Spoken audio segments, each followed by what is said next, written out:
اللہ رب العزت قرآن مقدس میں ارشاد فرماتا ہے وَأُمَّهَاتُكُمُ اللَّاتِي أَرْضَعْنَكُمْ رضاعی ماں، یعنی حرام ہوئی تم پر تمہاری مائیں جنہوں نے دودھ پلایا۔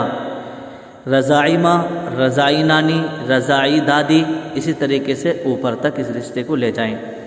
اللہ فرماتا ہے وَأَخَوَاتُكُم مِّنَ الرَّضَاعَةِ حرام ہوئی تم پر دودھ کی بہنیں، یعنی رضاعی بہن، رضاعی بہن کی بیٹی، رضاعی بہن کی پوتی، رضاعی بہن کی نواسی، اسی طریقے سے اس رشتے کو نیچے تک آپ لے جائیں۔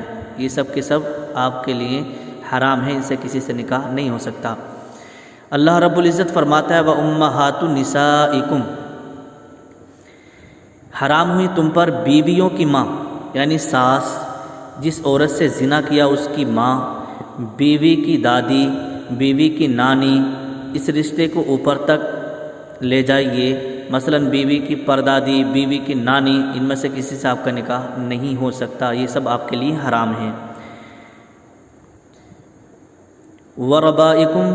وَرَبَائِبُكُمُ اللَّاتِي فِي حُجُورِكُم مِّن نِّسَائِكُمُ اللَّاتِي دَخَلْتُم بِهِنَّ حرام ہوئی تم پر ان کی بیٹیاں جو تمہاری گود میں ہیں، ان بیویوں سے جن سے تم صحبت کر چکے ہو، یعنی مدخولہ بیوی کی بیٹی دوسرے شوہر سے، جس عورت سے زنا کیا اس کی بیٹی، ان میں سے کسی سے نکاح نہیں ہو سکتا۔ وَحَلَائِلُ أَبْنَائِكُمُ الَّذِينَ مِنْ أَصْلَابِكُمْ حرام ہوئی تم پر تمہاری نسلی بیٹوں کی بیویاں، یعنی بیٹی کی بیوی، پوتے کی بیوی، نواسے کی بیوی، نیچے تک اس رشتے کو لے جائیں، یعنی سسر اور بہو کا مثلا جسمانی تعلق ہو جائے تو عورت شوہر پر حرام ہو جائے گی۔ سمجھ رہے ہیں؟ تو ان سب چیزوں کو سمجھنا بہت زیادہ ضروری ہے۔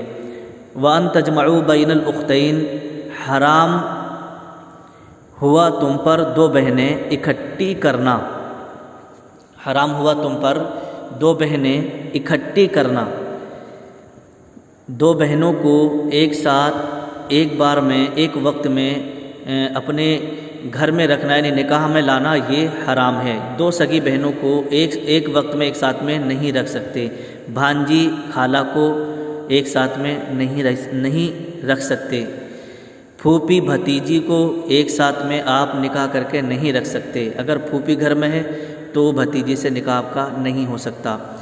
اور اسی کی بہت ساری صورتیں اور بھی ہیں، یہ آپ نے سن لیا۔